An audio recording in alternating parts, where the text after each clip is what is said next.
بسم اللہ الرحمن الرحیم۔ السلام علیکم ورحمۃ اللہ وبرکاتہ۔ جن کو بہترین رزق چاہیے وہ رمضان کے دوسرے عشرے میں فجر کی نماز کے بعد یہ دعا لازمی پڑھے۔ حضرت ابو ہریرہ رضی اللہ عنہ سے روایت ہے کہ محمد صلی اللہ علیہ وسلم نے فرمایا، جو شخص صبح یہ دعا پڑھ لے تو اس دن اسے بہترین رزق سے نوازا جائے گا اور برائیوں سے محفوظ رہے گا، اور جو شام کو پڑھ لے تو اس رات بہترین رزق سے نوازا جائے گا، برائیوں سے محفوظ رہے گا انشاءاللہ۔ تو آپ نے رمضان کے دوسرے عشرے میں صبح فجر کی نماز کے بعد یہ دعا لازمی پڑھنی ہے۔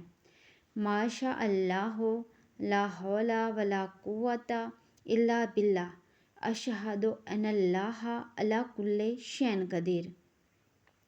فجر کی نماز کے بعد صرف 3 مرتبہ پڑھنے کا معمول بنا لیں، انشاءاللہ غیب سے رزق کا بندوبست ہوگا اور بہترین رزق ملے گا۔